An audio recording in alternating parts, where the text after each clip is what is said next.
Quem conhece Rick e Morty sabe que os episódios da série podem ser divididos em duas categorias: aventuras aleatórias e aventuras canônicas. As aventuras aleatórias são aqueles episódios que não interferem em nada na história principal, aquelas aventurazinhas bobas. Já as aventuras canônicas são episódios que desenvolvem personagens ou influenciam diretamente no andamento da história principal da série. E eu sei que tem muita gente por aí que só assiste Rick e Morty esperando pra ver alguma coisa canônica. E como a 8ª temporada de Rick e Morty está prestes a ser lançada, para refrescar a memória de vocês, nesse vídeo aqui eu vou juntar tudo de canônico que já foi apresentado nas 7 temporadas da série e mostrar para vocês em ordem cronológica de acontecimentos, ou seja, dos acontecimentos mais antigos para os acontecimentos mais recentes. E se gostou da ideia, já deixa o like e se inscreve aí no canal, porque ainda tem muitos outros vídeos de Rick e Morty para saírem, e você não vai querer perder. A história canônica da série começa no universo C-137, onde o Rick dessa realidade descobre a existência do multiverso depois que recebeu a visita de uma versão sua vinda de uma outra realidade, o Rick Prime, ou Rick Primário, como você preferir chamar.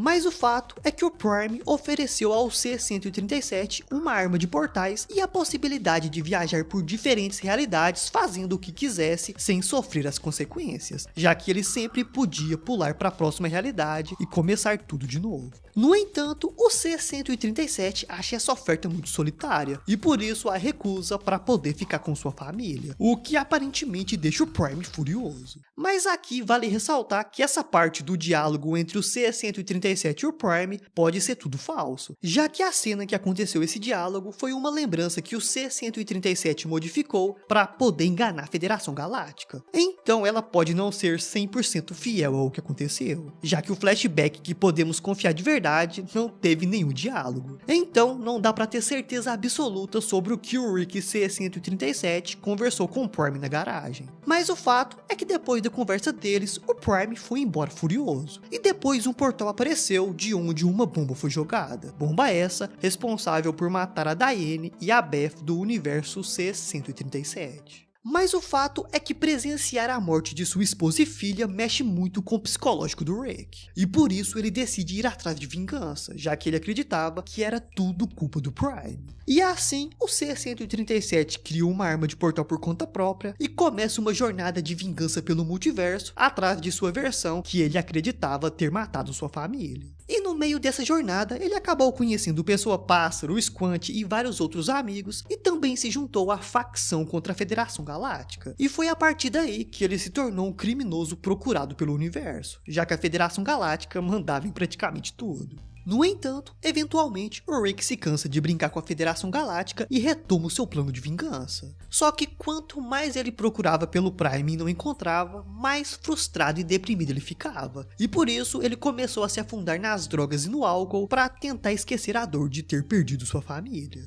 E em algum ponto não especificado dessa caçada do C-137, o Prime, por algum motivo ainda não revelado, utilizou um dispositivo bastante sofisticado para apagar todas as Dianes de todas as realidades possíveis. E esse dispositivo ficou conhecido como dispositivo Ômega. Ou seja, a partir do momento que esse dispositivo foi usado, não era mais possível encontrar nenhuma versão da esposa do Rick em nenhuma realidade. E aqui eu vou dar uma pausa, porque vejo que tem muita gente se confundindo com isso. Muita gente vem me perguntar como que a Beth ainda tá viva se o dispositivo Ômega matou ela. Mas não, o dispositivo Ômega não tem nada a ver com a bomba que matou a Diane e a Beth do universo C-137. Pelo que vimos até agora, são duas coisas completamente diferentes. O dispositivo Ômega usa um raio verde para apagar todas as Dianes do multiverso. Já a bomba que matou a família do C-137, ela é roxa. Ou seja, as Beths do restante do multiverso ainda estão intactas, só a do universo C-137 que morreu.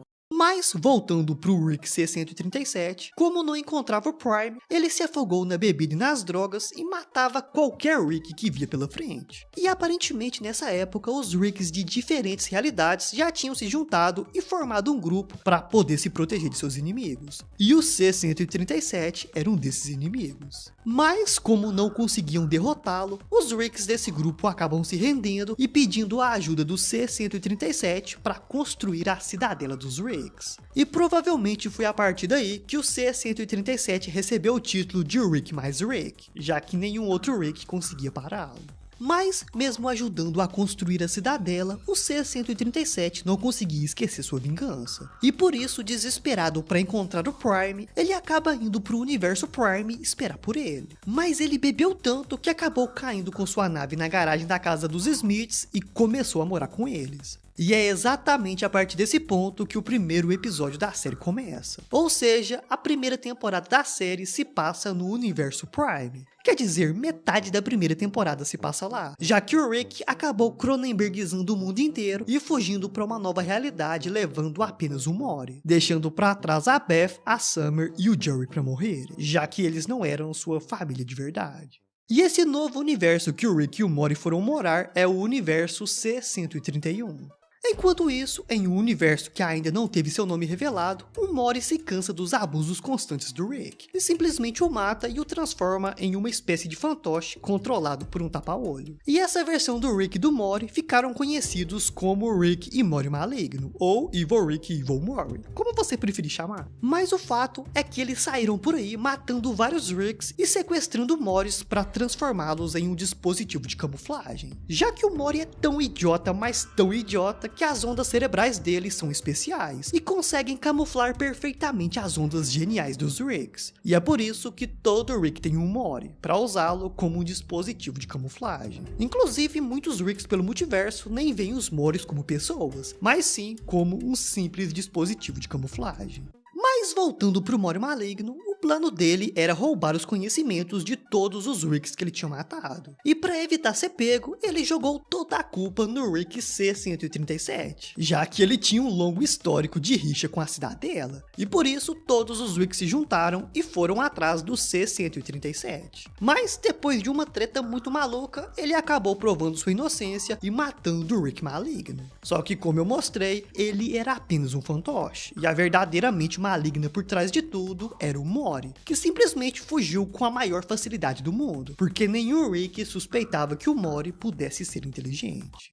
Mas, voltando pro Rick C-137, depois que ele Cronenbergizou o mundo inteiro, ele se mudou pro universo C-131. Então, para ninguém ficar confuso, a partir daqui, a família era composta pelo Rick C-137, o Mori Prime, a Summer e a Beth C-131 e o Jerry 5126. E por que o Jerry aqui é diferente? Porque no meio de uma das aventuras aleatórias, Rick e Mori deixaram o Jerry C-131 na creche dos Jerrys, um lugar onde os Ricks de várias dimensões deixavam seus Jerrys para não precisar levá-los em aventuras. E assim, Rick e Mori acabam fazendo uma grande confusão e levam o Jerry errado para casa. E esse era o Jerry do universo 5126.